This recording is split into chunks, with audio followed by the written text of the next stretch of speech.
you're like me, you spend lots of time poring over maps, looking at weather data, all in an effort to help predict when and where my best times to hunt will be.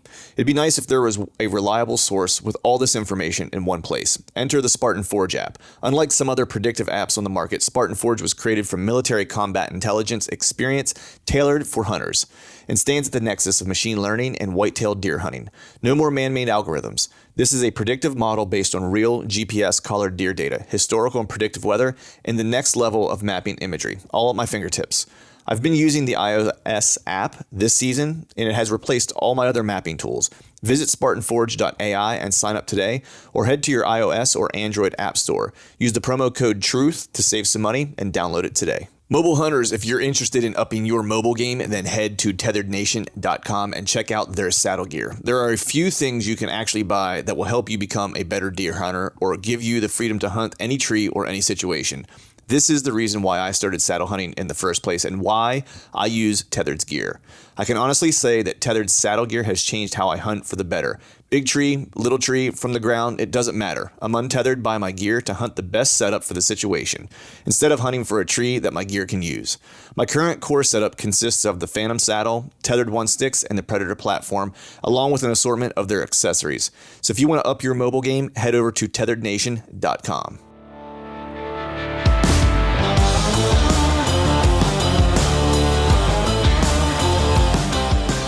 Welcome to the Truth from a Stand Deer Hunting Podcast, brought to you by Spartan Forge. I'm your host, Clint Campbell, and you're listening to episode number 316. Today I'm joined by my buddy Curtis Zabel from Behind the Bow to talk killing mature whitetails and shifting your mindset. So stay tuned.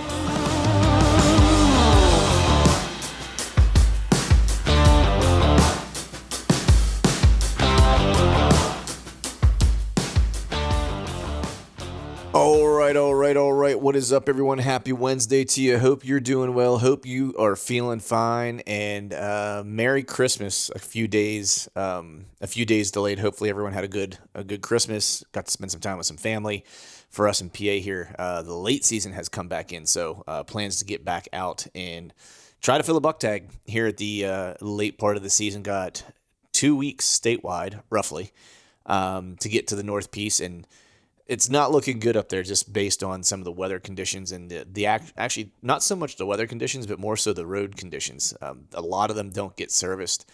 And once you get a little bit of snow and a little bit of freezing weather, all the access roads, dirt roads, if you will, they become almost snowmobile only, kind of accessible, and become a sheet of ice. I have my buddy that lives up in that general area. He did a check for me the other day just to kind of see what the roads looked like, and it's not looking good. So my plans might have been squashed. So we'll pivot and make some new plans for some areas I can get into. But gonna keep this up front short today. Before we kind of talk about the upcoming episode, already wished you a Merry Christmas, and hope everyone out there has a safe and happy New Year. Some libations if you're taking if you are partaking of the festivities. Just make sure you're safe. Get yourself a DD, and just be careful out there. With that, I have a cool shirt for you guys today. We're just going to kind of cut to the chase and jump right to it. I have my good buddy Curtis Zabel on. So Curtis, he hadn't been on in years. I forget how long it's been. It's probably 4-ish years, maybe even 5 years since I've had him on. But Curtis is one of the guys that runs. He kind of started, and then he and his buddy kind of have been kind of pushing forward with the Behind the Bow stuff, and they do a great job of filming hunts. The cinematography is good, like it's shot well, the story's good. The video component of it is good. And so I hate to say that it's self-filmed, but I mean it by and large is self-filmed. They will at times, he and his buddy may take turns kind of filming for each other, but Curtis does do a lot of self-filming, and the cinematography doesn't suffer from that. He does a really good job with that, and he also does a great job of telling the story. And recently, kind of, I guess between the time that I last had Curtis on and this time, he's gone through a ton of kind of changes from leaving his day-to-day job to going into business for himself. And he's making another kind of large pivot, and what I love about him is he bets on himself, and I think one of the things I most appreciate about him is just his candidness. It's like, when he talks about, making moves or making changes, he identifies, in real terms, things that he can do better and things like that, or things where maybe he has failed in the past or whatever, and he kind of recognizes those, reconciles them, and kind of and then attacks those. A lot of times, I think people want to kid themselves and not stare their shortcomings in the face, which in a lot of cases will keep you from achieving the things you want to achieve. But Curtis is one of those rare people where he will stare those kind of shortcomings or setbacks or whatever right in the face, identify what it was, and if he has if he's at fault or whatever, he identifies what it is he can do better. And so we talk a little bit, of course, we're talking kill and mature whitetails because he had put out 2 films recently. You should check both of those out on the Behind the Bow YouTube channel. And he just had a grinder of a season, so this would have been last season. He's had a great season thus far this year as well, and he's got one that he's kind of chasing that we talked about just a little bit. But, he's making some moves, and he went through this process called 75 Hard. People out there probably have heard of it or maybe even have done it. And it was kind of an eye-opening experience for him. And so we talk a little bit about mindset, and all these things kind of play into chasing mature whitetails or doing anything that's hard, doing anything that's going to take effort and sacrifice. You have to be willing to kind of stare the man in the mirror and be honest with yourself. And we talk a little bit about that and how some of that has changed his perspective. So overall, killer conversation with Curtis. I love having him on. I love talking to him. And I hope you guys dig the episode as much as I did making it. So with that, we're going to go ahead and jump into today's show. And as always, thank you all for listening. All right, folks, welcome back to another episode of the Truth from the Stand Deer Hunting Podcast. And today, man, it's been way too long since I've had this guy on. I follow him like a peeping Tom on social media and on YouTube. But I got my buddy on, Mr. Curtis from Behind the Bow. What's going on, brother? Glenn Campbell, what's up, buddy? Hanging in there, man. Doing the do. Licking my wounds from the regular archery season and staring sternly at late season in the cold weather to try to fill my tag. That's what I'm up to. How about you, man? Pretty much the same thing. I ended up shooting one mid-October here in Iowa, and me and Skyler bounced around in Minnesota. He ended up shooting one in Minnesota, and I've been hunting a deer in Minnesota, a couple of them actually, but one in particular. So I'm kind of after that one right now in Minnesota. Nice. So yeah, I'm going to be doing a lot of the late season stuff myself here. Yeah. What's your plan for late season? Man, how much snow do you have on the ground in that area right now? We actually just got like 6 to 8 inches of snow the other day. Oh, did you really? Yeah. But yeah, as far as like a plan goes, like this buck that I'm after now, I call him the Mongo buck. He's not like super huge, probably, it's probably like 140-inch 8-pointer, but he's just like kind of gnarly looking, real thick mass on him. Mm-hmm. And he's got some pretty long G2s, probably like 10, 12-inch G2s. And I don't know, I've just like become obsessed with him like right away earlier on in the season. And then I hunted him for, opener of Minnesota up until Iowa opened. Mm-hmm. And I hunted Iowa up until I shot mine, which I think was like the 14th or 15th, I believe. Mm-hmm. It was that pretty good cold front there in that time frame. And then I bounced back into Minnesota and hunted that, a little bit of Wisconsin, and then now I'm back into Minnesota. But as far as like a pattern goes, like my plan for hunting late season in Minnesota is tough because it's like all the gun seasons that go on. I don't know if you know, but like they have like an early T-zone hunt. I'm like down in a CWD area, so there's an early T-zone hunt like October 20th or something, and then they have gun season starts like the first weekend in November, and it like goes for like 2 weeks. There's like a week in between those two gun seasons, which are shotgun, and then muzzleloader starts, and then muzzleloader ended just yesterday, and then this weekend coming up is another CWD hunt. So you're pretty much shot up until like the last week. Wow. But I mean, I've been I went out during the gun season and I just did some scouting and stuff and to see where pressure was because I'm new to the area. Mm-hmm. And I I ended up finding some bigger tracks along this. They cut all of the crops, but there's some standing beans still left on the public, which is pretty sweet. So, Yeah. and it's like on the backside, it's kind of hard to see. So I've cut some big tracks, and he's kind of hanging out by this little 5 acre private acre chunk, Hmm. and I'm kind of just bouncing around that area, and hopefully I can't get a crack of him. I saw him twice already, just Nice. haven't got. What so you have proof of life that he's made it through the gun seasons and stuff? He's still around? Oh yeah, dude. Yeah. Freaking! I was out the other day after him, and I'm mainly I know he likes this one point, this one main point that juts out to the north, and it always seems like I saw him early season with southeast winds. I saw him twice with southerly winds. Once I jumped a buck that I thought was a long story, Right. but then I saw him hunting with southeast winds. So I was just like, well, I know that he uses this area with southeast winds, so I'm just gonna give it a few goes here and try to see if I can't lay eyes on him.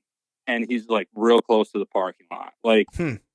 I'm sitting literally like 200 yards away from the parking lot, and it sounds just stupid. Like I'm telling you, man. Like you're sitting there, you're like, what? I'm like, do I park here?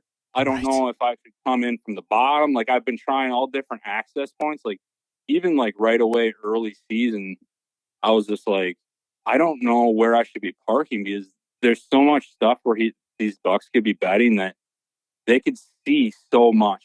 It's just is it a lot of it is just like open CRP, like little cedars and stuff. And so I ended up I saw him.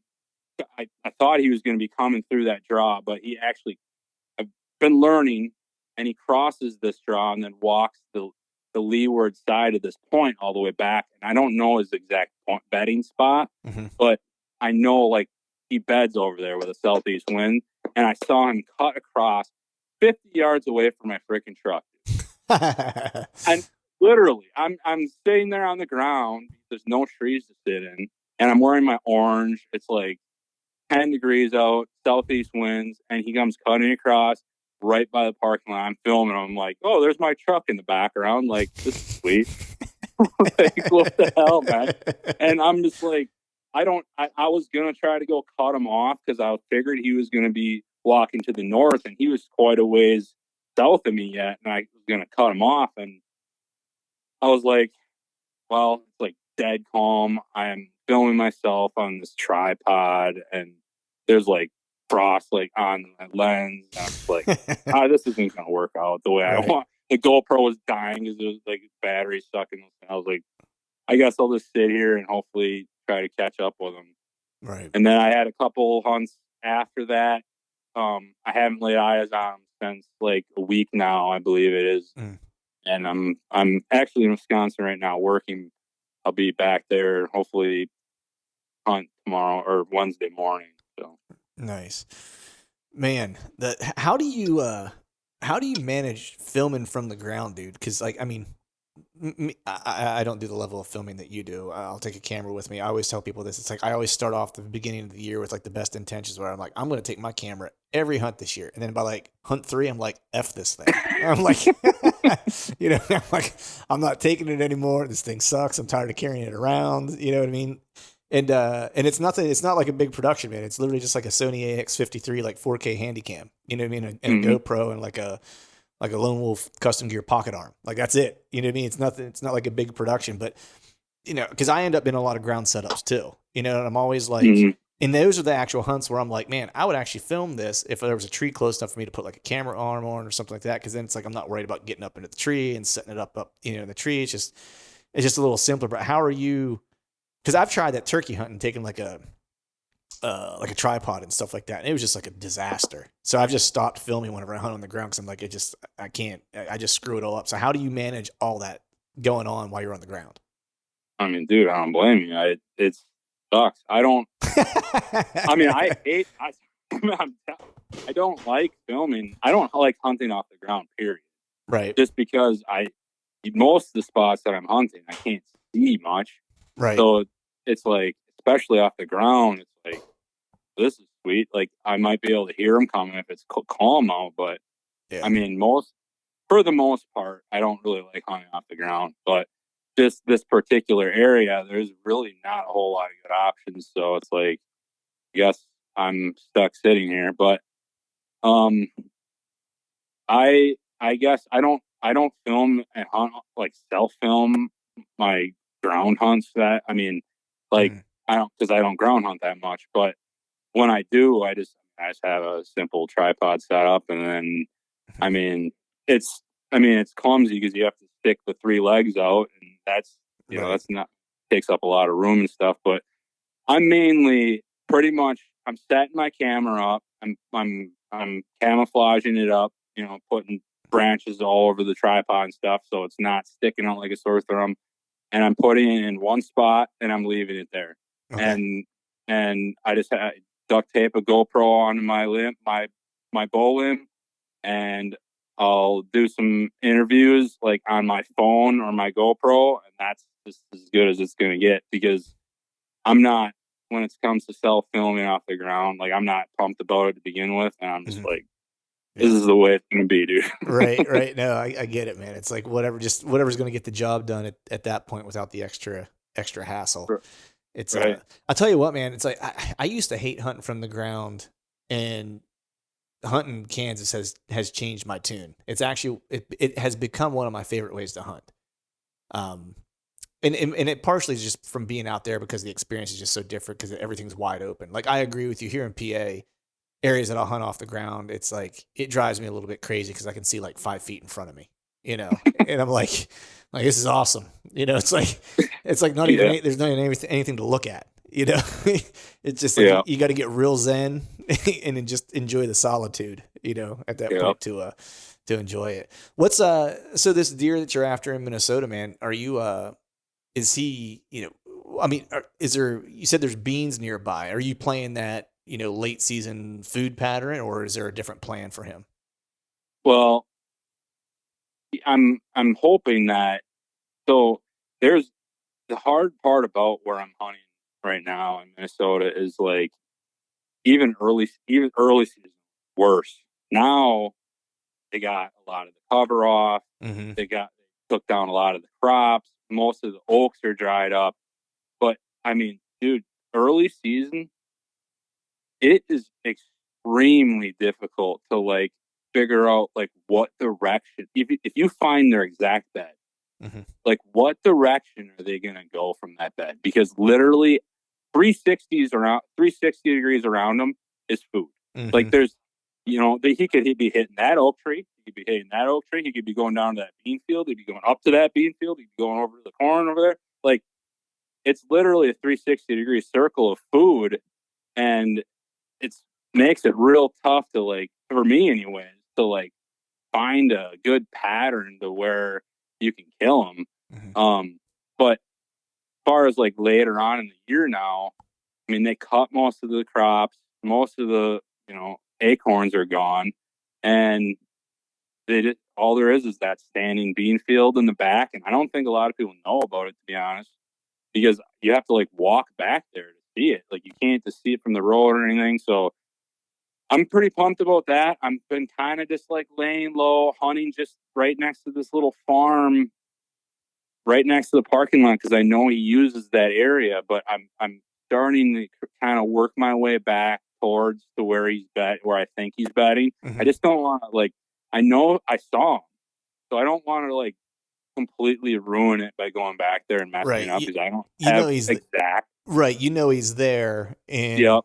so there's no point in rushing it because at this point in the season, he's probably going to be pretty consistent overall. That's what I'm thinking. But dude, I'm telling you, it just blows my mind. I don't know if you've ever had experienced stuff like this, but I have never in my life experienced what I did this year, as far as like a big mature buck, like just living amongst the pressure. Hmm. Like usually it's usually once people are in there, it's done. Like you Yeah. won't see them again. But this thing is just like living there. Like Hmm. I don't know how he's not dead. I went in there scouting. I was gonna hunt. Like I think it was the opening Sunday of gun season in Minnesota, and just to scope out the pressure and see what it's like and experience it. And I came from a whole different parking lot and climbed up this hilltop, across this giant field, and there was freaking people everywhere, dude. And there was a dude sitting like perfect, like he didn't have the best wind, I don't think, but like he was in a premium spot to see that buck. If he had a rifle, and I'm like, Right. it just blows my mind because the thing is 4 or 5 years old, and it's like, how in the hell is this thing Yeah. alive? Like, it's crazy. Yeah, man, I don't understand it. I can't say that I've seen one live among the pressure like that. There's one that I can think of, but this is a new area for me. It's a north piece. It's just big woods, tens of thousands of acres. And there's one particular deer that, that made it from last year to this year. I had him on camera both years, and he's a hammer. I'll have to text you a video of him. And it's the one I want to hunt that I'm going to hunt this late season. I got to go up and check the cameras, make sure he's still alive and stuff like that. But so long as like I get at least proof of life, like I'm going to make a play and see if I can't figure him out. Mm-hmm. But it's the same thing. But I think what I started learning a little bit is like, we don't get him traveling like all over the place, even during rut. Like he's got like a little area, but I haven't figured out where his little like hidey hole is that he'll be super present in daylight. Get him in Yep. daylight during the fall or early, late summer. Get him, a little bit in daylight during the fall in this one area. And another area during those two same time frames, he's way visible during the day, and then even into the fall, and then even into rut. And then there's another area that's across this valley, and it's not very far away as the crow flies. You know what I mean? This old logging road that he's using, that I'll get him in daylight over there as well. And this whole area gets hunted like pretty hard. And there's Mm-hmm. drives done. There's a lot of bear hunting that's done in here and stuff like that. And I'm kind of the same way. I'm like, dude, I don't know how. In last year, I assumed he was 4.5. Like, you'll see when I send you a picture, he's got like a paunch belly. He's like just a big old mountain buck. And I'm Mm-hmm. like, so this year he has to be 5.5. And I'm like, I don't know how he's lived that long in this area with the amount of pressure that comes in during gun season. But there he is. You know what I mean? Like, he just Dude. makes it. And I think what it is, I think some of these, deer, I've talked to Infalt about this a little bit, and talked to a couple other guys about this, but it's like these deer, as they get older, it's like, I feel like the reason one, if they can get to like 4.5 or 5, like they have a good chance to make it because they just don't move that far. I feel like But even during rut, like I feel like even during rut, like those big mature deer they just don't get up and move a lot because like they've played the game long enough where it's like, look, I ain't got to move. I'm going to actually, and I watched this happen this year. I had a buck bedded downwind of a scrape I was hunting. He was the most mature deer locally to me. He was probably 4.5 years old. And he bedded 40 yards downwind of the scrape, and I watched him bedded for 2 hours and never got a shot at him at 40 yards. oh man, You know what I mean? that's Like, gonna drive a guy nuts there. oh, dude, I wanted to throw my bow. Like, you know what I mean? Like, I was like, and he stood up and stared right in my direction. I was like, he's gonna come hit this scrape. I'm gonna kill him. And he just stood there for a little bit when he stood up and just walked north and walked away. And that was it. But the reason was like, he wasn't chasing, he wasn't doing anything, he wasn't seeking. He was literally just bedded downwind of that scrape and was gonna lay there and see if anything hit it. That was it. Crazy, man. I mean, I think you're right. I have noticed the same thing. Like this buck is literally like I have hunted so many freaking days for this thing, but I've been bouncing around because I can't locate him with any other wind but south wind. Hmm. And I've been all over the place. The chunk is big enough to where like I should be able to, and I've even tried like some weirder spots like off of where I saw him with like west northwest winds, and I'm just like, man, I can't locate him. It's just only with the southerly winds, and it's only in this very vicinity right next to the parking lot. And the only thing I can think of is it's just like a little 5 acre chunk that I don't think anyone hunts.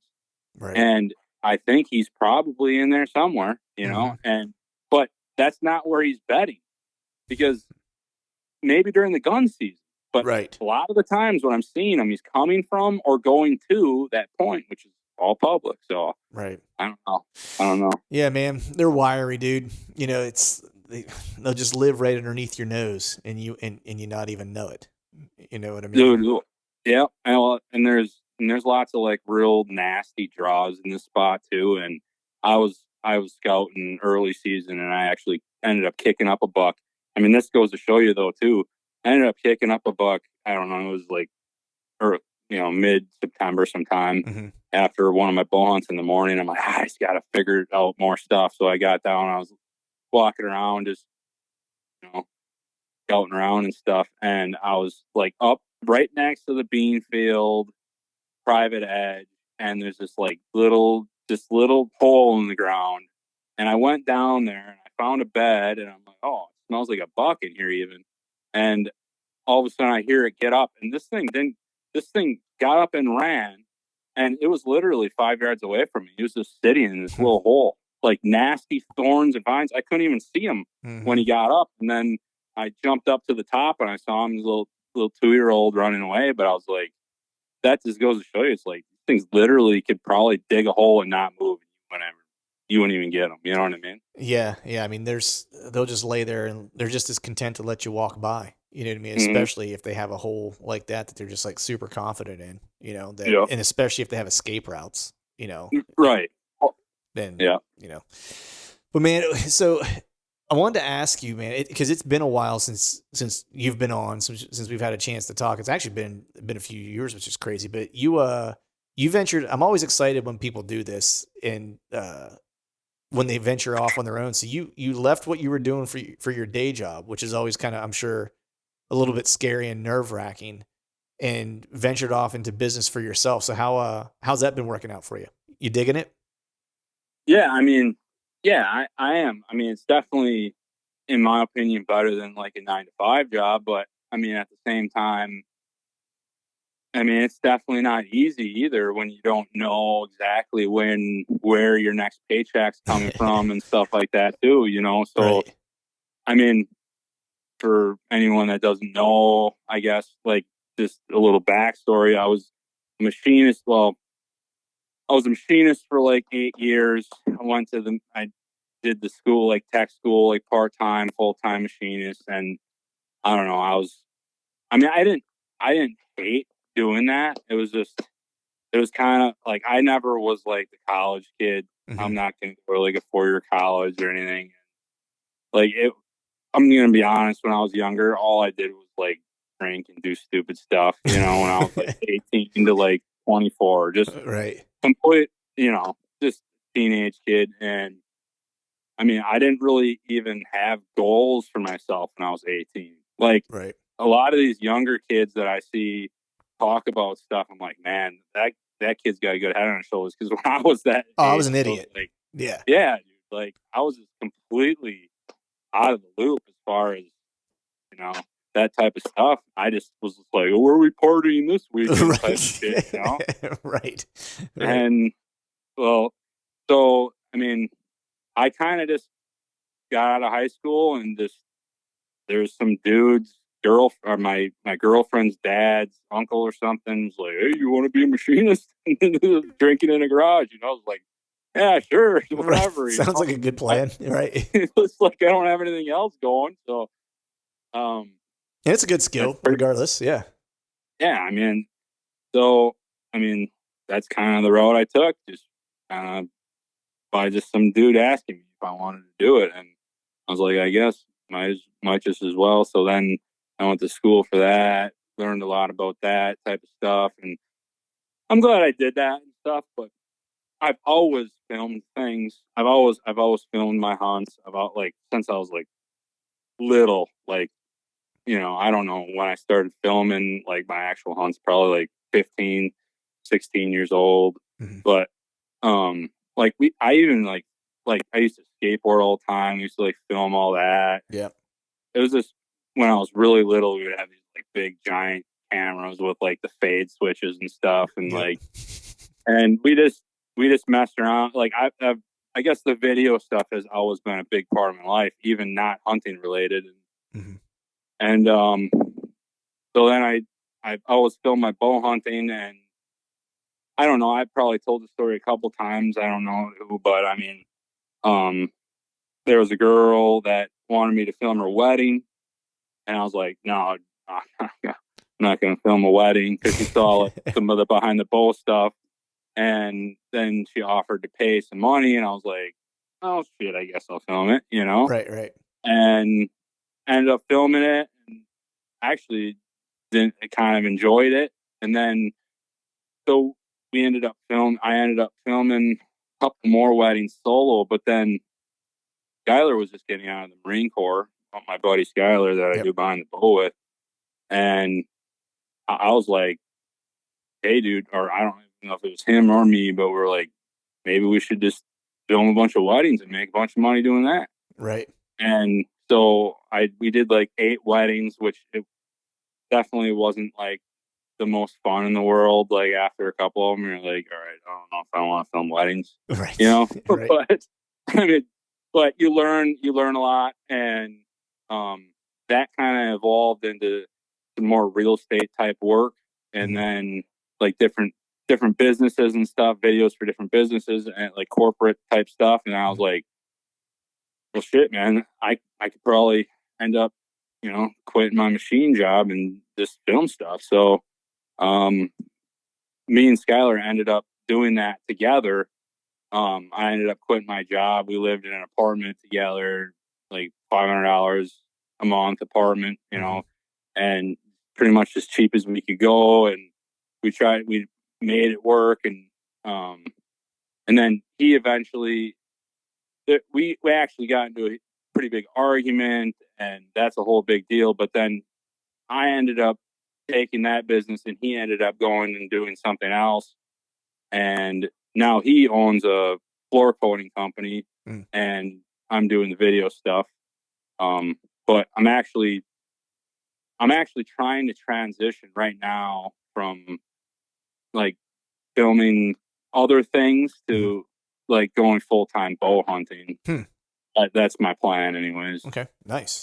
That's awesome, man. That's With behind the bow, yeah. I've always wished I had better camera skills, because I watch like your videos or just, buddies of mine who do a good job filming, and I'm always like, man, that looks awesome. I'd love to do that. And that's why every year I end up carrying a camera with me, because I'm like, this is the year I'm going to like get better at this. And then and then I don't. But man, that's cool, dude. How's like I guess, like, are you gonna just kind of is the bow hunting stuff just gonna basically be all the just self-filmed hunt type stuff, or are you going to maybe film other people, like, to kind of offset, or what are you thinking for that? No, it's so I've like I mean I haven't really, as far as like behind the bow goes. So there was a pretty good stretch from like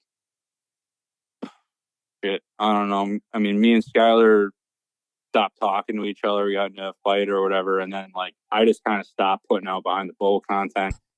And I mean, I kind of just I thought to myself, I'm like, dude, do I want to? Because like growing up, like that's always like, I'll bow hunt for a living. You know, that'd be awesome. Right. But like, it's always just like a dream. It never was like a reality in my mind. But then behind the bow, when we started putting out videos and stuff, I always thought to myself, I'm like, dude, if I put my 100% into this stuff, I know I could do this full time. Like, Right. there's not a doubt in my mind I could do it. But now the problem was that for me was like, do I want to? Like, Right. it was a huge thing on like, do I want to bow hunt for a living? It sounds good, but It's a like, slippery slope. Yeah, yeah, I know dude. And exactly where you're going, man, because I had the same thing with music. It's like I did, that was always wanted to do when I was, ever since I was a kid. That's all I wanted to do was play guitar in a rock band and tour, have a record deal. That was it, yeah, yeah, and I was able to do that. And and it became a job. And after but so long, it made me miserable, And so I think if you approach it the right way, you could kind of have your cake and eat it too. You know what I mean? But I think you Yeah. have to go into it with eyes wide open and recognize like the different aspects of it, which, in, Oh, in dude. my situation, I was young when I was doing it. Cause it was, I was between the ages of like 18 and 28. You know what I mean? Yep.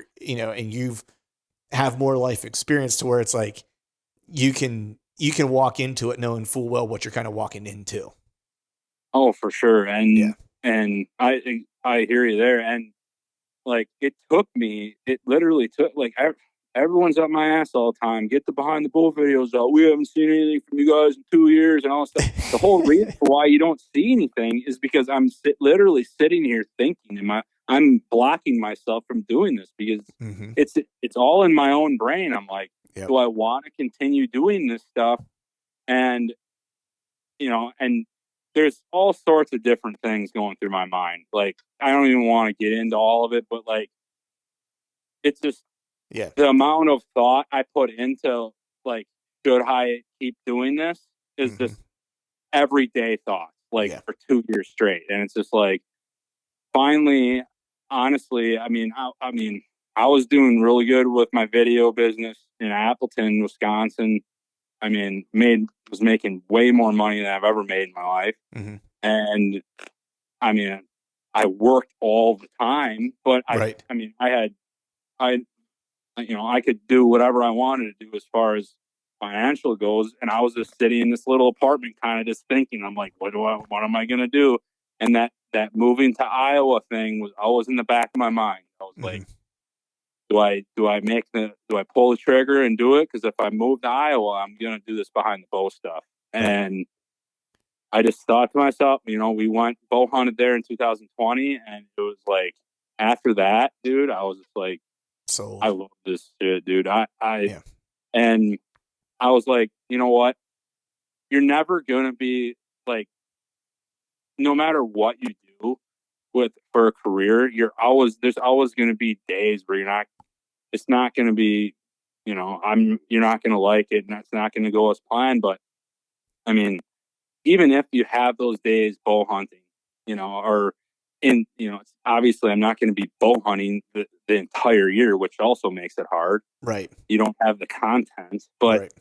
but I mean, that was like a big thought process was like what you said, it starts turning into a job, and then you just lose like interest in actual bow hunting. That's the only thing that I love.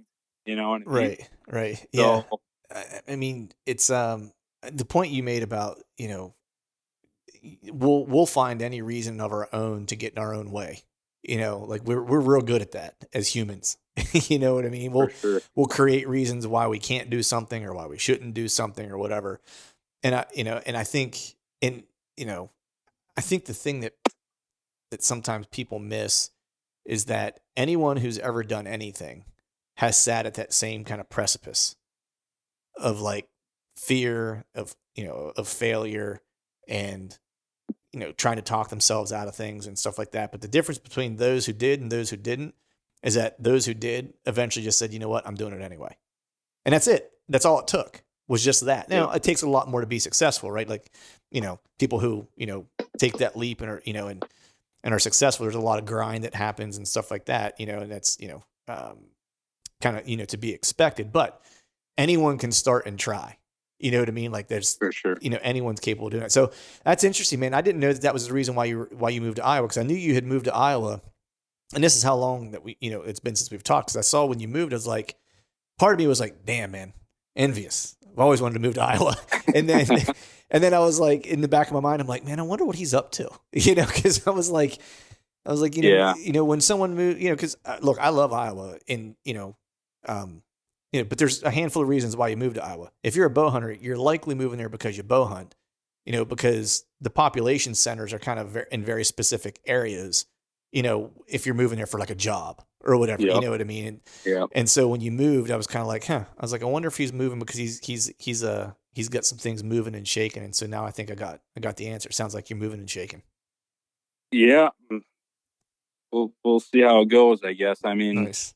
there's a you know some of the YouTube comments that I read, you know, it doesn't really piss me off at all because I get it. But like, as far as like people saying stuff like, oh, you know, and I'd probably be thinking the same thing, I guess, a few years ago or maybe a little longer ago. But like, how did you, you know, the last video I did, well, the last video we just put out, it was I mean, I was in Iowa for 27 days straight, Mm-hmm. you know, and people are like, how the hell are you doing that shit? Like, you know, I mean, you can't take off that long for work and stuff, but no one sees what you have to do to get to Dude, that that's point. just it, It's man. not, It's like, it's not like I'm like sitting here on a trust fund. yeah, I'm literally, okay, I own my own video business. I trained someone, hired someone for a month to do my work that I had to pay them for so I could go to Iowa and hunt. You know what I mean? So it's yep, like, there's a lot of work that goes in before all that. That like, it's kind of like the Cameron Haynes thing, the must be nice type of shit. right. But I mean, I'm not that level. I'm just saying, just like there's a lot of stuff you don't see. You know what I Right, mean? right. My answer to the things whenever, and if anyone ever says it must be nice, is like, yeah, it is. Yeah, yeah, it was nice. Yeah, 27 days, baby. yeah. You know, it's like, yeah, you don't need to see all the work that I put into it. It doesn't matter because it's never gonna satisfy you because you have already decided in your mind that I've attained this through other by some means that aren't true. You know, and that's just the thing. It's like, you know, whether it's travel hunting or whatever, you know, I've always kind of been of the mind. It's like if there's something that you want bad enough, like you can figure out a way to make it happen. Because like my next trip, so this was my plan. So I built a little travel trailer. I don't know if you knew that, which I wanted to ask you about yours. But a couple during the pandemic, you know, I had free time because I was working from home and stuff, so I was home a lot more often. So I built this travel trailer. It's solar powered, propane heat, you know, the whole nine. Right? It's super small. It's only That's like badass. it's only like a 6x10. Cause it's mainly used for me to be able to go stealth camp because I want to be able to like pick up and drop like wherever, you know, and not have to worry about Okay, having a yep, campsite or whatever. yep. And the reason I built that was because I was like, I want to do longer term hunting trips. I was like, I don't want to just go for 2 weeks or a week or whatever. You know, I was like, I want to be able to go and say if I want to stay longer, I can. And so I outfitted it with like a cell extender and I can use a hotspot and I can actually work from it because I work remote. My company's in Toronto. I work fully remote out of my home office. So my office is just anywhere I have an internet connection and a laptop. You know, That's so freaking sweet, dude. and so I did that in advance because I was like, I'm seeing where things are heading. I'm working remote.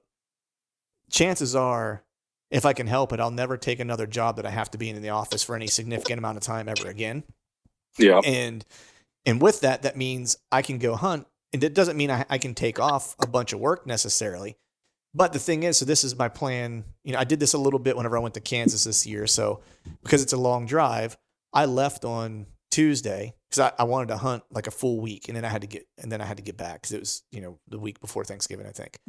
And so on the way out, like I basically left on Tuesday, and I would drive as long as I could until I got tired. Then I would sleep in the, you know, at a rest stop in the trailer, and then I would get up in the morning and I would sign into work and I'd work from it, and then I'd get up after work. I would drive some more that night. And then that way I didn't have to spend any of my vacation time actually driving. I spent Mm-hmm. all my vacation time actually hunting, you know? Yep. And so, you know what I mean? And so that was purposeful. But the next time I draw Iowa, the reason that I mention this is because, you know, if I might put in this year, you know, we'll see. I have a chance to draw this year, but I'll probably try to go back to Kansas again and come to Iowa the year after. But the next trip to Iowa is going to be, I'm going to come out the beginning of October and come home either when I kill or by Thanksgiving. And I'm just basically going to live and work like like a resident, like for two Dude, months. You know what I mean? that's how you, for sure, man. That's And I'll, definitely how you got to do it. That's freaking awesome. yeah, and I'll hunt, you know, mornings, evenings, weekends, and then I'll take days off around weather patterns. You know what I Mm-hmm. mean? And use my vacation that way. Now I'll end up taking 2 weeks of time off but it'll be over the course of 2 months. That way, when I'm looking at the weather and I'm like, man, I got 4 days of a cold front coming, I'm taking those 4 days off. Right. You know what I mean? That's kind of what I'm doing right now, to be honest. Like I do most of my editing from home, you Mm-hmm. know, Yep. and I come back to Wisconsin. I have some work that I have some contracts and stuff. So I come back here once a month and I'll do some work, film it all, and then I'll go back to Iowa and I'll edit all the stuff, but on my own time pretty much. I mean, there is some deadlines for some stuff, but on my own time pretty much. And then, you know, nice cold fronts coming through. Yeah, I'm gonna be hunting these 3 days for sure, you know. Yeah. I just jam on my work. If I know something's coming, I'm like, man, there's cold front coming. I work extra the days prior to that, get my stuff done, then I'm out. You know, that's kind of right on. You know, you just build the life that you want as much as you possibly can. You know, it's like I don't live in Iowa currently, but I can, when I get that tag, I can make it like I almost do. You know what I mean? For sure. Like that's no, for sure. That's kind of what, and that's what my mindset was in 2020. I'm like, how can I be there for the entire season pretty much? Yeah. And that's what I came up with. So that's what I did. And it worked out. I mean, I didn't have a girlfriend at the end of it, and I didn't have very much money, but it worked out. Right. It's okay, man. Sometimes you gotta, risk it for the biscuit. You know what I mean? Like that's the deal. But speaking of mindset, man, like I know you did the 75 hard thing, dude. And that's bananas. Like I like hard stuff. I've looked at that before and I've been like, ooh, I don't know, man. I was like, so what was that experience like, dude? It seemed like, it was something you really kind of enjoyed and was good for you just in general. Yeah, dude. Yeah, like I've always like really struggled with consistency with a lot of things. Just, you know, I could go to the gym for a week and then I would slack maybe a couple days here and there, but it wasn't like 75 days in a row, especially with the eating. You know what I mean? So I have a giant problem with just eating a shit ton of food all the time, and it doesn't matter what it is. And so I was like, I really wanted to just, you know, I was getting a baby blue healer in July, and it was in May, and I'm like, okay, I'm going to do this 75 hard, and by the time I get my puppy, I'll be like mentally strong to prepare myself for whatever this little monster has in store for me. And I mean, not just that, but there's, you know, I just wanted to be better in life pretty much, you know? So, but that was one of the reasons. And so I started it in May, and I don't know if anyone doesn't know, they could, I don't know if they listen to the, you know, Real AF podcast with Andy Frisella or not, but I mean, he's got podcasts on how it all works and stuff. I'm not really going to go into all. I think it's, what is it, like 75? It's 75 days straight. Read 10 pages. Eat a diet. Whatever, you just pick your diet, but you have to stick with it. It could be like a paleo diet, or it could be a carnivore diet or whatever. Whatever diet you pick, you just have to stick with it. Like, and no cheat meals, no candy bars, no, you know, no, whatever you pick, you just have to stick with it. 2 workouts a day. One has to be outdoors and one indoors for 45 minutes each. Drink a gallon of water and take a progress pic. I think that's all of them. But it doesn't sound that hard. Like when I first like heard about it, I'm like, oh, that's not that difficult. Right. But like for 75 days, like after you do it for like 3 days, you're like, holy shit, I got a long way 72 to go. more days of this. Yeah. So, I mean, yeah, so I ended up doing, I just moved to Iowa, then I moved in January. And so I would run, my outdoor workouts was running. So I would run pretty much, it would either run or ruck, depending. Like if I really messed myself running, I would ruck, just like a slow ruck, but it would be uphill. There's lots of hills where I'm at. Right. And it would either a ruck or a 5+ mile run. And then indoor workout was just going to the gym for me. Just whatever didn't hurt on my body, that's what I would crush. That's right. Pretty much. I don't really have like this workout programs that I follow, like 15 of these or whatever. Like it's just, my back's feeling good. That's what I'm going to do. And as far as a diet goes, I did, which was freaking awesome, dude. I did this animal based diet, which Mm-hmm. is pretty much all meat. Um, like so, what I ate was pretty much all beef. I went to this farm locally and got all grass fed, grass finished beef. I ate some of my venison as well, and then they also have raw milk there, so I got raw milk and butter and fruit and nothing else. So that's all I ate for 75 days. I would eat 2 pounds of meat per day. Usually 2 packs of hamburgers. Mm-hmm. So there's like 6 hamburgers. It's not Right. that much. Um, or a steak or something, and then a shitload of fruit, and then honey and maple syrup too. But Mm-hmm. um, so I did all that, and like, dude, I was so mentally, like, just like as far as mentally strong goes, like, just to give you an example, like when you're at the end of it, it was just crazy to me.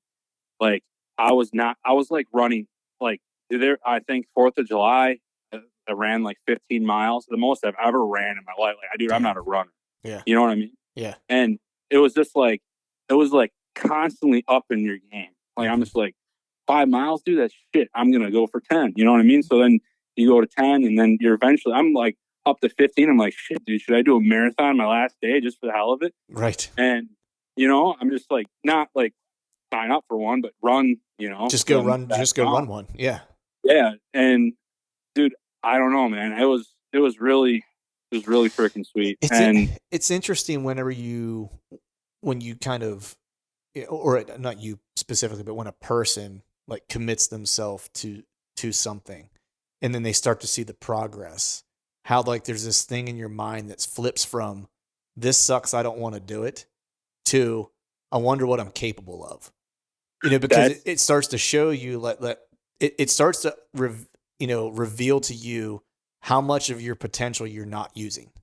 And then there's like, I don't know if like there's this primal thing that happens where it's like, where you're like, I'm not the best version of me, you know? for sure. And, Yeah. and you kind of disappoint yourself where you're like, God, man, was this all I was putting out? You know what I mean? Like, that's it. You know what I mean? Like, Yeah.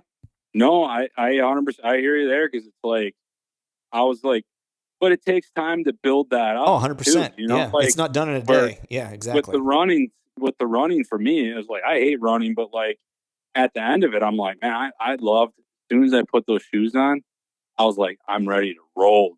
You know Yeah. what I mean? Like, Yeah. I'm ready to just, and I'm running like down gravel roads, and there's nothing but cattle and deer crossing the road. I'm not running through no towns or nothing. And I'm like, this is like heaven, dude. Like, Yeah. you're running through, like, you're not, you don't, you don't see anyone but a freaking tractor maybe that drives by, and Yeah. this is freaking awesome, dude. It's And it's the struggle in things. It's what gives you like the, not to be all hippy dippy, but it's like the struggle is like how you unveil the beauty of things. yep, You know what I mean? for It's sure. like that's kind of the way it is for me with, with jujitsu. Is like you know, I like it because it's hard. I mean, I like it for a lot of reasons, but I like, one of the reasons is because it's really hard. And when I go and I tax myself and I'm like wiped out and I'm laying on the mat at the end because I've gotten my ass beat by some purple belt for 45 minutes. You know what I mean? I'm Yeah, like, I'm laying there and I'm like, that was everything I had today. You know what I yep, mean? Like there wasn't I didn't have anything left. You know what I mean? yep. Now I'm not saying I go to the point of injury. Look, I'm 44 years old. So it's like if something hurts, I'm like, I got to be Just smart. lay low for a Yeah. little bit. Yeah. Yeah. It's like, I'm not trying to hurt myself to where I can't do it anymore. But like whatever I have to give that day, I give it. Mm-hmm. You know what I mean? So since you finished that, like what have you retained from it? Like what have you kept from that experience that you still So, hold on to, like that's just part of what you do now? so I know one. So I haven't. Oh, I don't know if I mentioned gallon of water every Yeah, day. you did. Yeah. Okay, but one thing that I noticed when I was doing it is I actually enjoyed reading. Mm-hmm. Like, I didn't even think I liked reading, because it was just, I was school, and I'm like, I don't like any of this shit. I don't like reading any of this stuff. but like when you're actually reading things that you're benefiting from and you're learning from, Different it's ball just like game. a whole new level, dude. Yeah. And then, so I actually enjoy reading. I never knew that. Also, like, I don't know, like,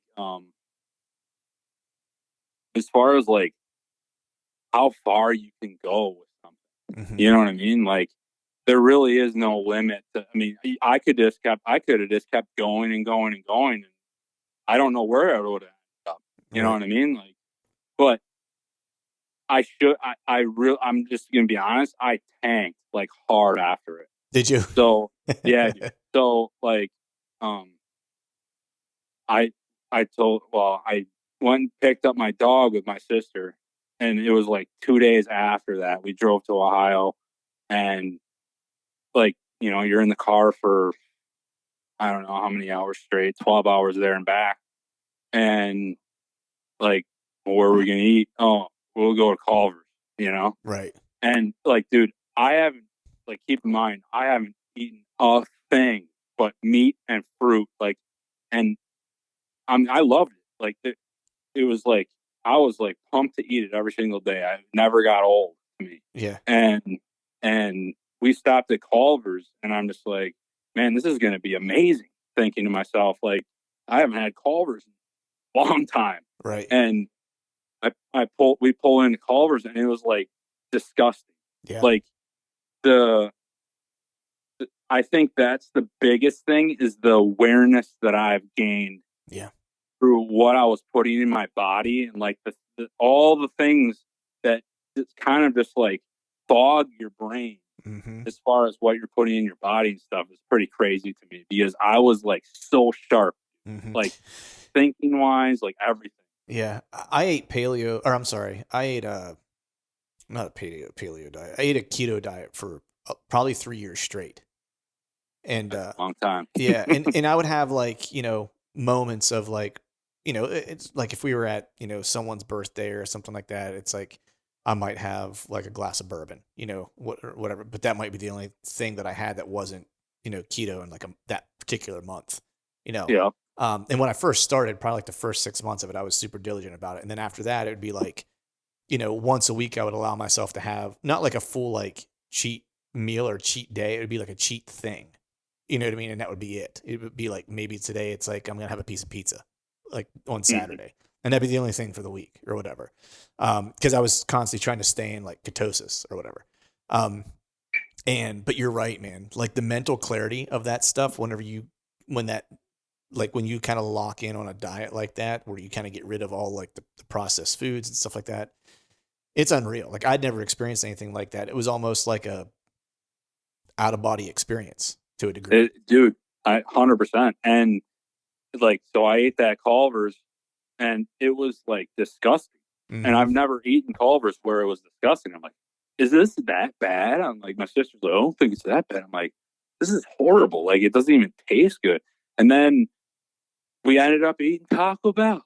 And then we ended up eating somewhere else. And then like, it just like all of a sudden started tasting better. Right. And then it's like every single day, like literally through bow season, I've been eating Quick Trip, drinking. I drink a shitload of Cokes during bow season. Like I don't have a thing for drinking Coke. I don't know what the deal is. But I don't know what the deal is.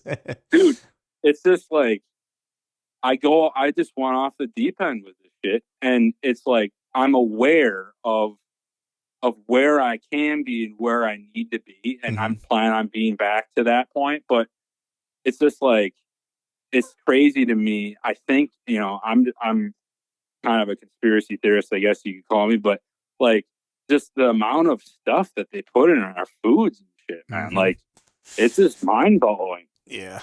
Yeah. I don't think it's a conspiracy theory, man. I don't think so either. I mean, some people might think that, but right. Yeah, exactly. Well, man, I want to transition to some more hunting stuff here, man. So you have, the two films that you just put out, not too long ago on the Behind the Bow YouTube channel. So everyone out there, if you've not checked any of those out, you should go to the YouTube channel and check these out.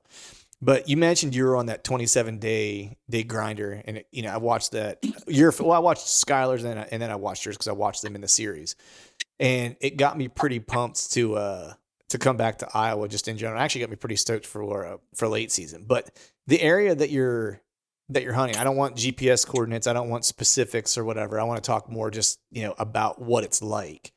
Yep. And why you chose that particular piece of public. So I guess let's talk a little bit about the piece of public that you were on, or if it was multiple that you hopped between, and why you liked those, what it was about those, and what the terrain and habitat was like. Sure. Sorry, I'm just letting my dog out right now. Yeah. So I guess I went down there and scouted. I think it was a year or two before I drew the tag. So I just went down there for a couple weekends, Mm-hmm. like every year before, and scouted some areas out, kind of picked out some areas that I thought were going to be sweet. Most of the areas that I'm hunting are all big hills. So I'm Mm-hmm. up in the northeast corner, Mm-hmm. and it's all just big hills and big river bottoms and just steep mountainous terrain along the Mississippi River there. Right. And so we kind of I did a lot of scouting years prior, and then Skylar actually wasn't even going to pull for an Iowa tag, and I was like, we were just shed hunting or whatever. I'm like, dude, you should just put in for it. I mean, I'm going to get a tag this year for sure. I mean, you should just put in and hopefully you draw. Right. And so he put in. I think he only had 2 points, and I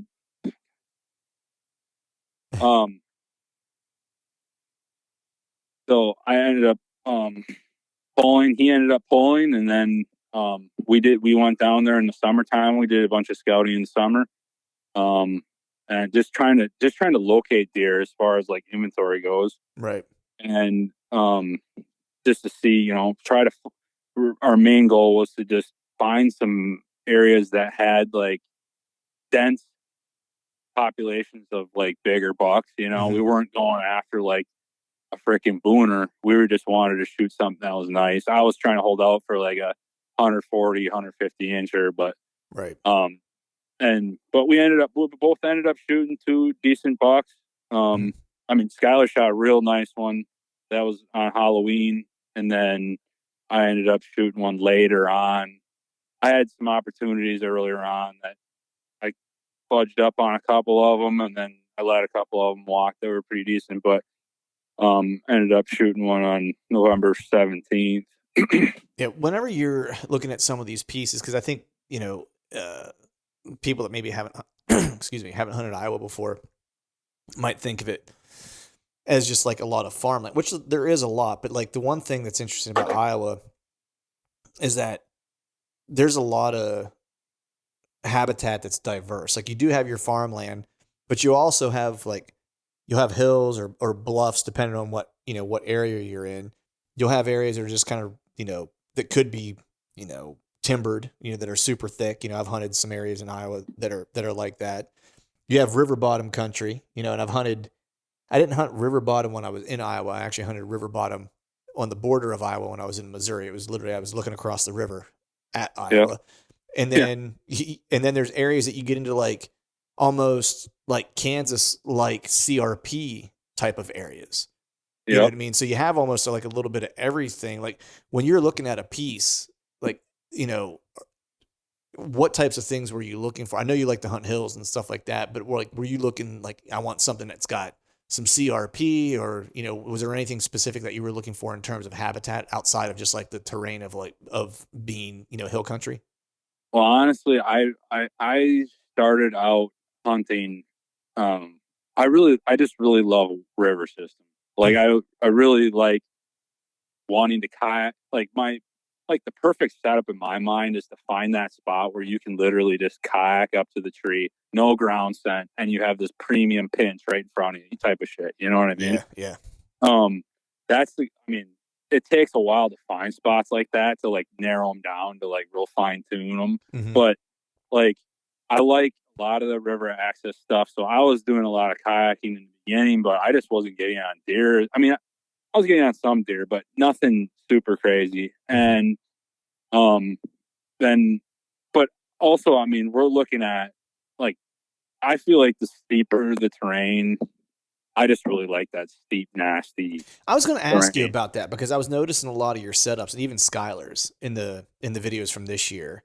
Like you guys were Yeah. in, uh, at least what I could tell, and I might be wrong because I'm only seeing what's in the video. I don't know all the other days of the hunts, all the different hunts that you guys had.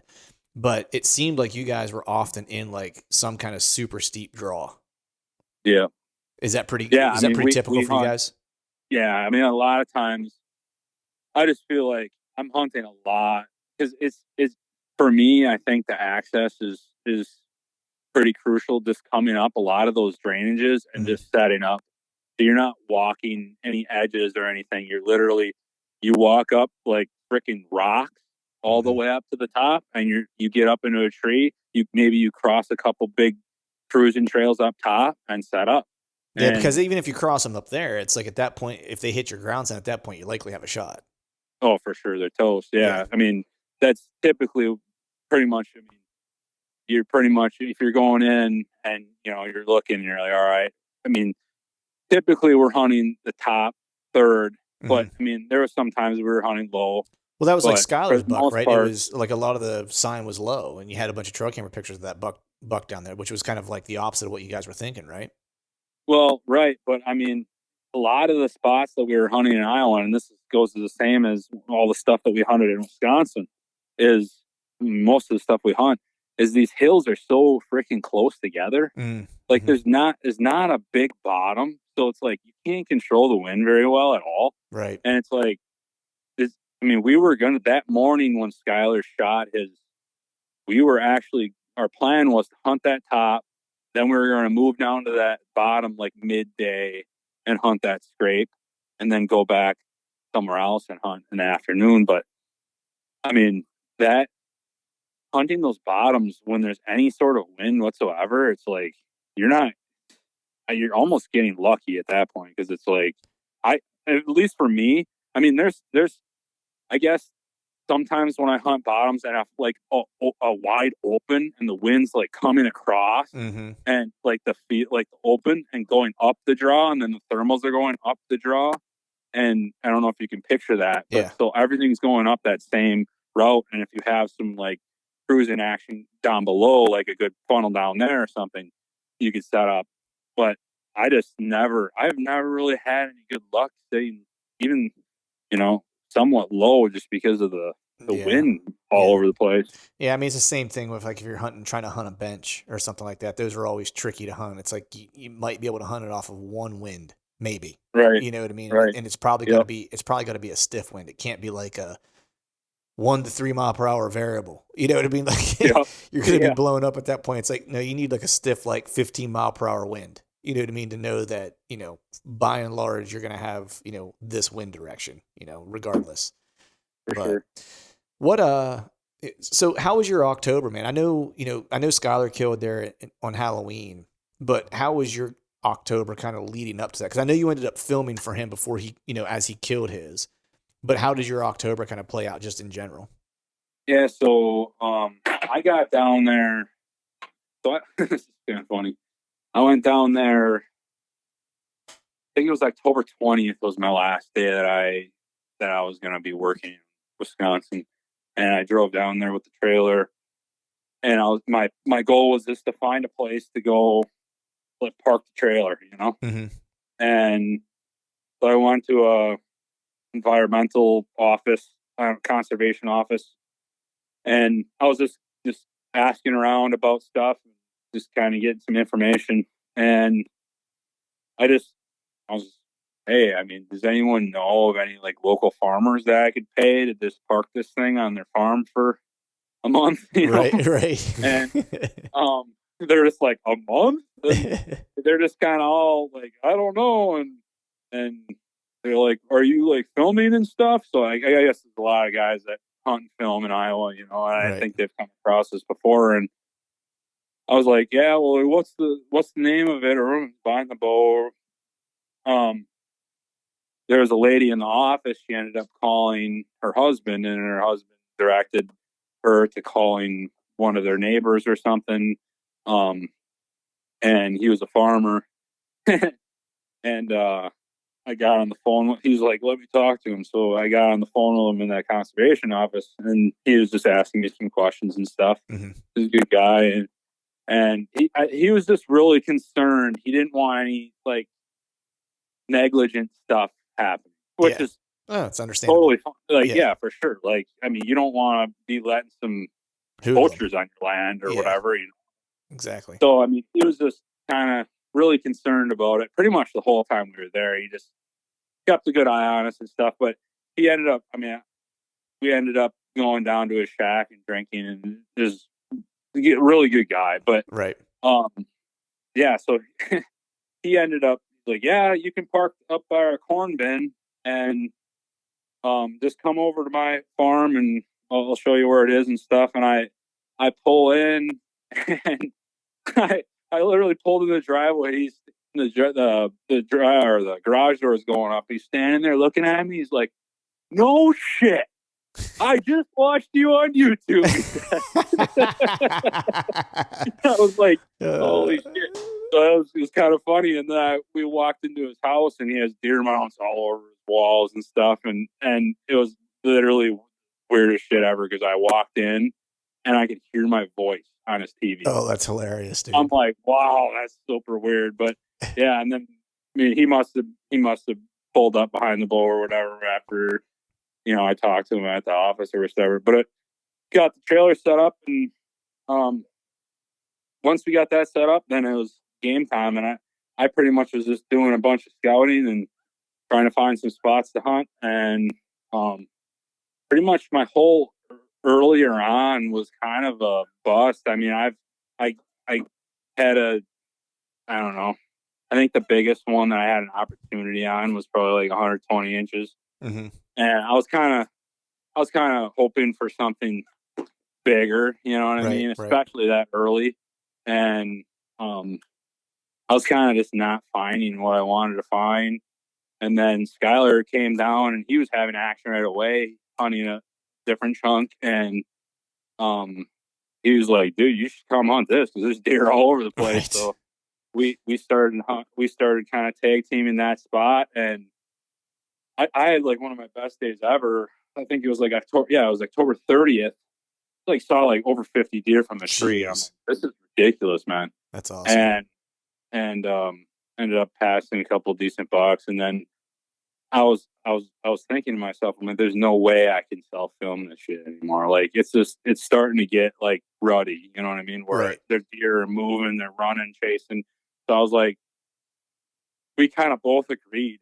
I was like, dude, I think I'm just gonna film you tomorrow because I think this is the day we start on Halloween. We're just gonna back to back. I'm gonna film you, you film me. I film you, you film me. And it was the first day of that it was Halloween. That right away in the morning, that big buck came in, crossing that drainage, and Skylar ended up shooting it. Yeah, that was a hammer, dude. That was an awesome hunt. Yeah. And it was close too. It was like freaking 3 yards, like from the tree you guys were in. For sure. Yeah, it was pretty wild, dude. I mean, even filming, I'm not the one shooting it. I was pretty wound up. Yeah, to say the least. I heard you. Yeah, dude. That's another thing too. Is a mature buck, like a big buck like that, when you're bow hunting, can turn like a grown man into a little child, like real fast. Dude, that's when you know it's the good stuff. You know what I mean? Like that's the good right there.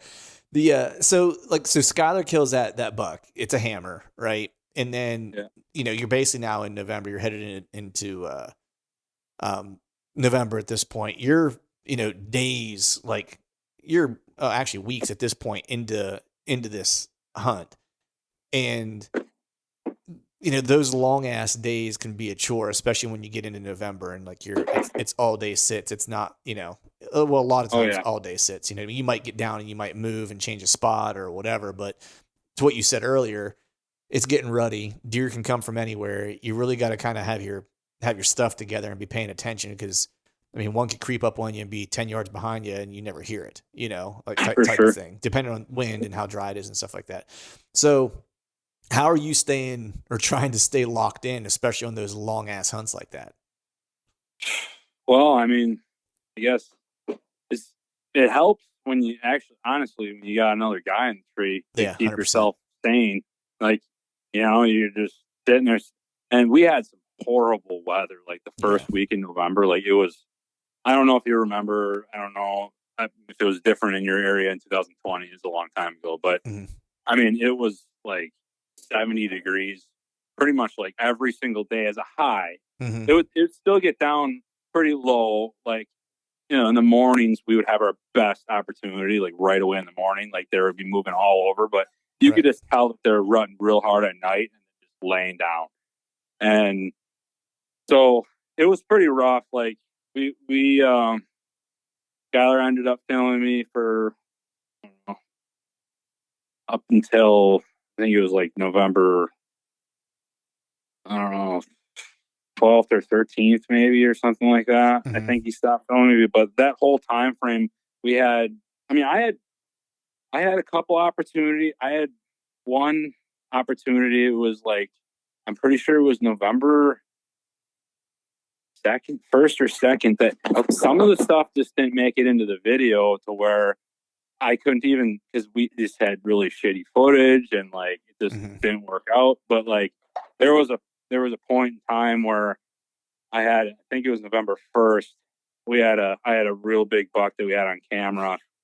We called it the drop tiner buck, Hmm. and it had little drop tine, but it was freaking big frame, dude. Like Nice. probably 150s, and that thing, I still irks me too because I wanted to get down and I wanted to move a little lower, and we just ended up not doing. It was one of those being complacent things, like Hmm. we got all the stuff set up, let's just stay here, and turn off the thing walking a little lower, and then he's going to come up this draw to the cornfield at night, and he just was just out of range, just like that 45, 50 yards, like in the thick stuff type of deal. And I'm just Yep. like, damn, dude. And That little move would have made all the difference.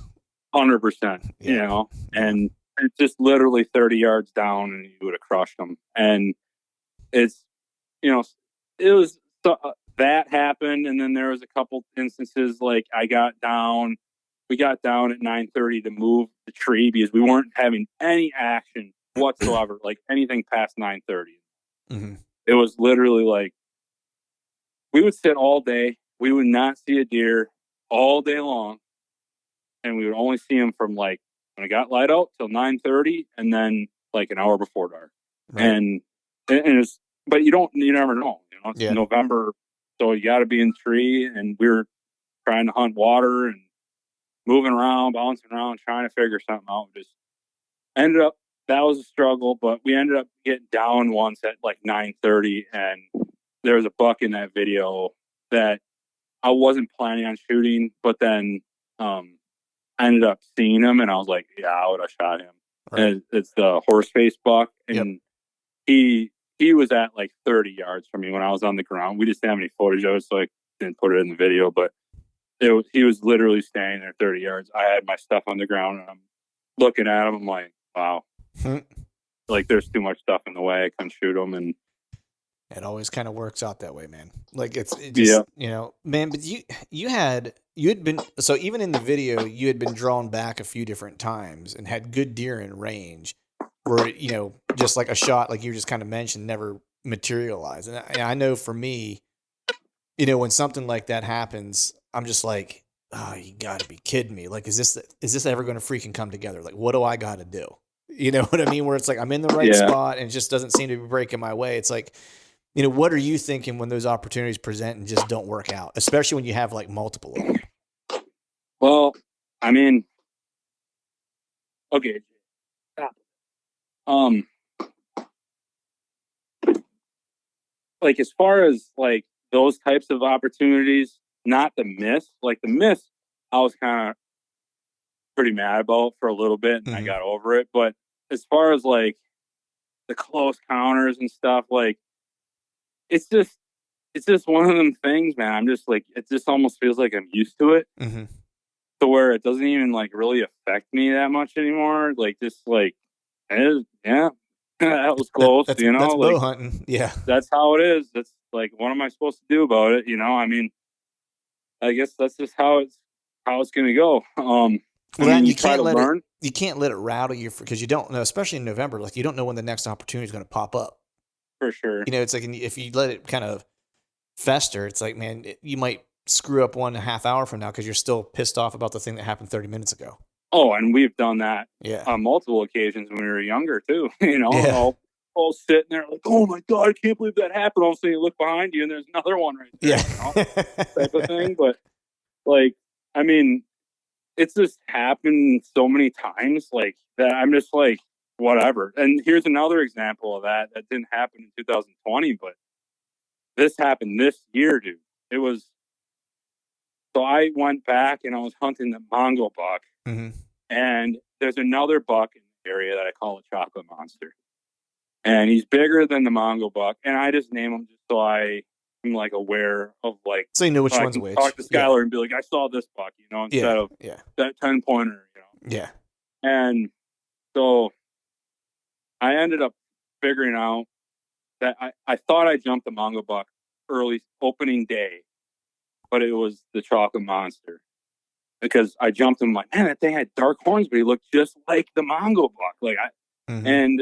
And so I'm hunt. So I still think it was the Mongo buck. I was just like, maybe I'm seeing things. But then I went back into that area after I shot my buck in Iowa. It was the first hunt after I tagged out in Iowa. And I went back in Minnesota, nice cold front. Never hunted this area before. It was right off a cut cornfield edge, or it was full. It was not cut yet. And I was like, this is going to be freaking golden, dude. And I went up there and I'm sitting there and it's like good cold front. And there's deer moving past me, some does and stuff. I saw a little buck. I had another one bust me. I couldn't tell what it was. And then it's like, I'm like, okay, I'm going to get down at like 9:45. That's Mm-hmm. what I'm thinking. I'm like, I'm going to, because I'm going to go home, let the dog out, stuff like that, and then come up with my game plan for the PM sit. And I wasn't thinking quite yet. It was like that October 20 or 21 or 22 time frame Mm-hmm.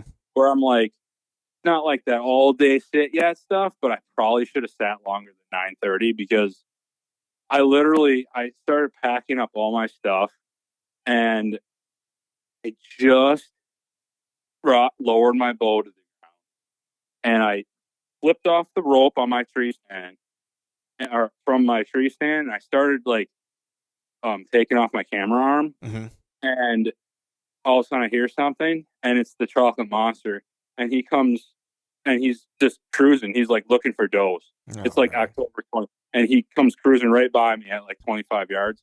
I have no bow. I'm like, wow, dude. And I'm just like, well, get my iPhone out. I'm filming it on my iPhone. I'm like, this is ridiculous, man. Like, I'm just like, and it was like, I wasn't even mad. I was just Yeah. like, it is what it is, dude. I'm a dumbass. I should have. Now I keep that's the last thing that I lower is my bow. It's hard with all my other stuff that I have all the time, but that's like the last thing I do every single time. And then I get down as fast as possible because I'm just, trying to learn from that mistake. Yeah, yeah, dude. Yeah. It's funny because like sometimes that happens and it's just I don't know if it's as we get older, like we think about it differently, but it's I know at least for me, the only time I really get mad is if I just screwed something up that was just like such a bonehead thing to do. Like I've told this story on the show before, but I had a good deer within bow range on the ground in Kansas and I screwed it up. Just like the setup that I had, I didn't trust my instinct, and when I went to draw, you know, broadhead caught a twig on a locust sapling and it bounced off my arrow bounced off my rest, and the deer heard it and snapped his head around, saw me, and took off. He was at like 18, 20 yards. He was like 140-inch 8-point. And Oh, geez. yeah, and it's like I wanted to kill it from the ground. I was in a ghillie jacket tucked into like the CRP. You know what I mean? It was like Yeah. awesome, Yeah.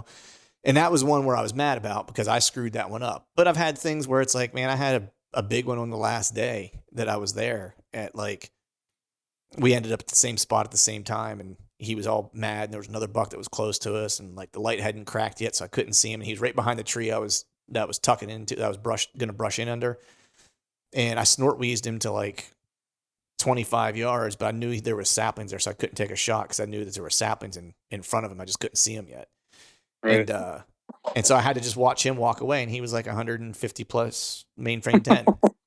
You know what I mean? Like, you know, but that one I didn't get mad about because I was just like, that's bow hunting, man. Like, you know, and I was like, I was grateful that I got to stand there and snort wheeze with him. He snort wheezes back at me. He's all pissed off, and I got to watch like one of the coolest things. You know what I mean? I'm like, you can't be mad about that. You know what I mean? I was like, that was just a cool experience. Yeah, for sure. I mean, that's exactly how I felt about that buck too, is the one that I lowered my bow on. I'm thinking to myself, I'm like, man, I'm just can't believe that there's two of them in here. Right. Right. Like, holy shit, there's a dark horn one and a white horn one. Right. And I'm like, you know, I was just like mind boggled. I'm like, now it makes sense. The one that I jumped wasn't even the one I was after. It was the chocolate monster. And I'm just like, everything's coming to, you know, and I'm like, whatever, I guess I screwed up on them.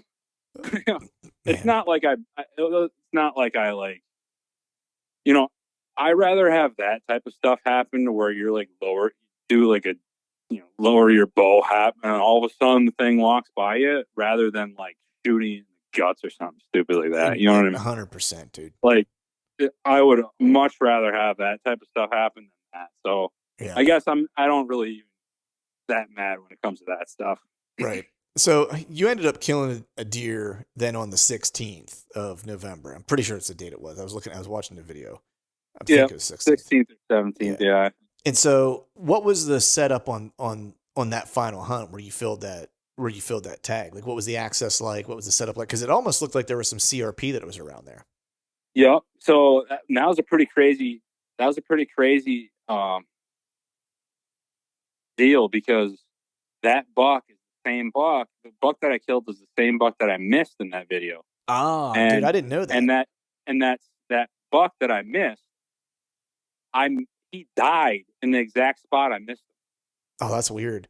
Because I mean, he fell in sight, which was awesome. Yeah, he only went 50 yards or whatever, but I moved locations, and after we hunted that top a couple, because there was a real steep cliff on one side, and then there was cut corn on the top and like CRP strip like kind of in between.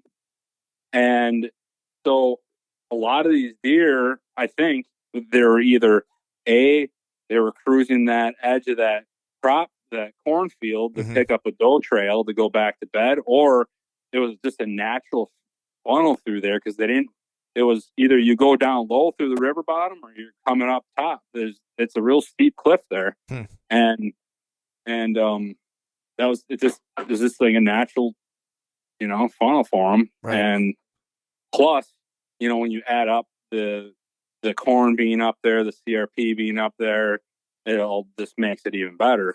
Right. But so we had a giant freaking 8-pointer in there that I wanted to shoot, and he was like, we had him on like daylight pictures and stuff. I just couldn't get a crack at him. Never saw him from the tree. And so I was just like, I like dreamt about that thing like 3 different occasions.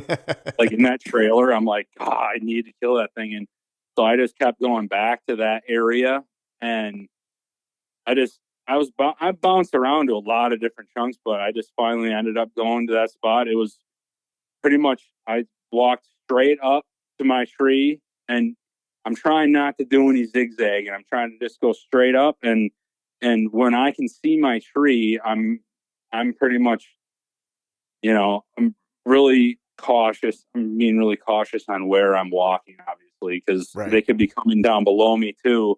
But for the most part, I thought they were going to be cutting kind of where I was at, top there, and cut straight to my tree. It was kind of calm that morning, and just waited. And 8 o'clock, and the thing, I saw him and heard him coming from freaking like 150 yards away, like a straight zombie walk, you know, through the timber, the sun hitting his rack. And as soon as I saw him, like that far away, I'm like, yep, I'm shooting him. Yep. That's always nice whenever there's no, like when it's a no doubter, where it's like, you don't have to like keep looking like, am I going to kill him or am I not going to kill him? right? And I thought he was going to come behind me because there was a trail that ran like right below the tree, and then there was one that came out like perfect, like 10, 15 yards. Mhm.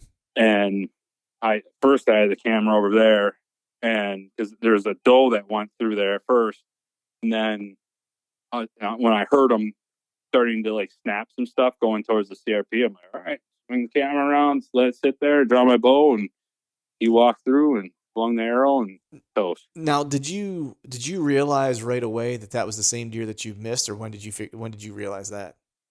No, I didn't realize that until like I kind of just got back, I Mhm. think, and just kind of like thought about everything, Right. you know. Because And I was like, I didn't think about it like so as I was watching it and I saw that deer, I was like, it didn't dawn on me that it was the same deer, but I was kind of like, man, it looks like that deer you missed. You know, like, I didn't think that it was like, oh, that's the same one. I was just like, dang, that deer looks a lot like that other one. Like it's got, similar genetics, I guess. yeah, I didn't even, yep, yeah, that's crazy, well, man. yeah, it was pretty crazy when like, once I put it together. I was like, yep, that's that trail camera picture. Yep, that's that buck. That's the same one I missed. Wow, and he died where I missed. Like crazy. Yeah, dude. When I was in Iowa, I missed the same deer 2 times in 2 different spots. I Dang, ended up having 4 encounters with that deer, like in no total. shit. Missed him twice and saw him a total of 4 times. Yeah, like just first one was just me shanking it. Like I rushed the shot below him, Mm-hmm. didn't touch him. Um, and the second time I missed him, there was. And the funny thing was, it was the same yardage both times. It was 28 yards both times. And the second time, I there was a small twig that I just didn't see. Like there was a sapling, and it clipped the sapling twig and like deflected my arrow just enough, just like knocked it in the dirt, like right in front of him. And that was it. It sucked. He was a good deer too. He's like 100 and he was 140 or better 8 point. Like And then you ended up killing him. no, I ended up killing a different deer and Oh, but not far away from where I missed him the second time. Yeah, and ended up killing a okay. different deer. But yeah, it's crazy because a buddy of mine that lives out there that hunts the same piece that I hunt. Um, he runs trail cameras around there, and he sent me a picture last year. He sent me a trail camera picture of this deer that's just like maybe 150 yards from where I killed my buck, and like about 150 yards from where I missed that one. And it's just a tank of a 10 point, same exact frame. Like I would put money on it that it's the same deer, but 2 years older. Wouldn't that be something you pull a tag and freaking go down there and shoot the one you missed twice? Oh, I would love it because now he's like, I don't know, he's probably like mid once. Well, last year he hasn't sent me a picture of him this year. I don't know if he got a picture of him or not this year, but he was probably like a mid 160s 10 point, I would say at this point. But same exact frame because he had brow tines that kind of like slanted back. You know what I mean? Mm, So like it was like he had like an obvious like brow tine feature. You could tell like which one he was or who he was. But that'd well, be crazy. yeah, but well, damn, man. The last thing, last but not least, how was trailer living for 27 days, man? Well, that adds How's up that a little trailer bit. life? That adds up a little bit after 27 days, dude.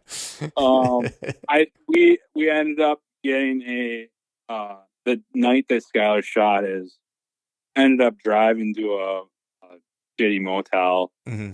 and just taking showers because like it was freaking on top of that hill. It was windy and Yeah. it was cold and Hmm. it. I mean, I'm talking like I don't know what the deal. Like weatherman says 20 mile an hour. It was like 40 up there. It was nuts. Like, you open that door, it's like whoa. Yeah, you Like, gotta hold on to it.